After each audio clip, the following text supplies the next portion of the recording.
ನಾನು ಏನ್ ಹೇಳ್ತೀನಿ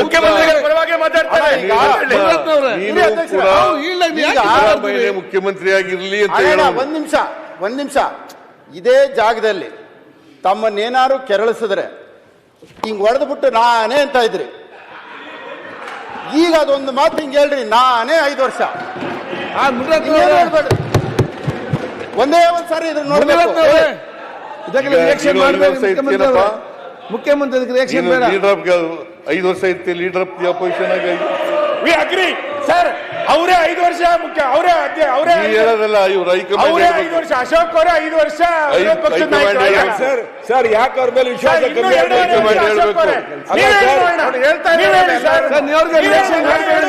ಮುಖ್ಯಮಂತ್ರಿ ಅವರು ಯಾರು ಹೇಳ್ತಾ ಇಲ್ಲ ಸರ್.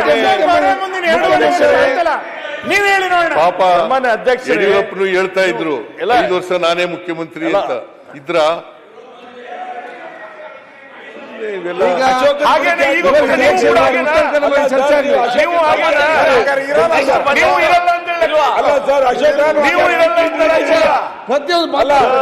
ಅಧ್ಯಕ್ಷ ಇವರಿಗೆ ಒಂದೊಂದು 5 ವರ್ಷ 4 ಮುಖ್ಯಮಂತ್ರಿ ಇರ್ತಾರೆ ಇವ್ರದ್ದು. ಸ್ಪೀಕರ್ ನಮ್ದು 2 ಇಲ್ಲ. ಇವರಿಗೆ ರಿಯಾಕ್ಷನ್ ಆಯ್ತು ಮಾನ್ಯ ಅಧ್ಯಕ್ಷರೇ,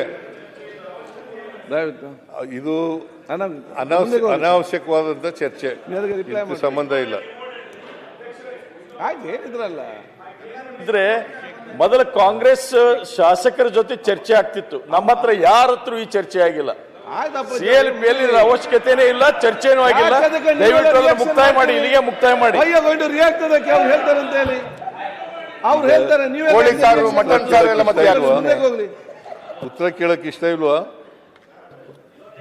ಬೇಗೆದ್ದು ಅವ್ರ ಕಾಟಕ್ಕೆ ಬೇಗೆದ್ದು ನೀವು ನನ್ನ ಫೋನ್ ಮಾಡ್ತಾನೆ ಇದ್ರು, ಬನ್ನಿ ಬನ್ನಿ ಬನ್ನಿ ಅಂತ ಓಡೋಡಿ ಬಂದಿದ್ದೀನಿ. ನೀವು ಉತ್ತರ ಕರ್ನಾಟಕ ಭರವಸೆಗಳ ಮಹಾಪೂರ ಅಂತ ಬರಬೇಕು. ನಾಳೆ ಎಲ್ಲ ಅದಕ್ಕೋಸ್ಕರ ಬೇಗ ಬಂದಿದ್ದೀನಿ. ನೀವು ಆ ಲೈನ್ ಬಂದ್ಬಿಡಿ ಸಾಕು. ಕೇಂದ್ರ ಸರ್ಕಾರ ಒಪ್ಪಬೇಕದಕ್ಕೆ ಬರ್ತಾ ಇದ್ದೀರಾ, ಅಲ್ಲಿ ಬಂದ್ಬಿಡಿ. ನಮಗೆ ಯಾರು ಕೂಡ ನಿರ್ದೇಶನ ಕೊಡೋರು ಯಾರು ಇಲ್ಲ. ಇವರಿಗೆ ಪಾಪ ನಿರ್ದೇಶನ ಕೊಡೋರು ಇದ್ದಾರೆ. ಅವ್ರ ನಿರ್ದೇಶನದಂತೆ ಕೆಲಸ ಮಾಡ್ಬೇಕು, ಇವ್ರು ಆಕ್ಟ್ ಮಾಡ್ಬೇಕು.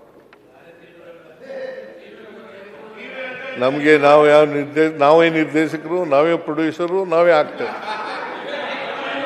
ಅದು RSS ಇಂದ ಬರ್ಬೇಕು ನಿರ್ದೇಶನ. ಹೈಕಮಾಂಡ್ ಹೇಳ್ಬೇಕು ಅಂತ ಹೇಳ್ತಿರಲ್ಲ, ಹೈಕಮಾಂಡ್ ಹೇಳ್ಬೇಕು ಅಂತ ಹೇಳ್ತಿರಲ್ಲ. RSS ಇಂದ ಬರ್ಬೇಕು.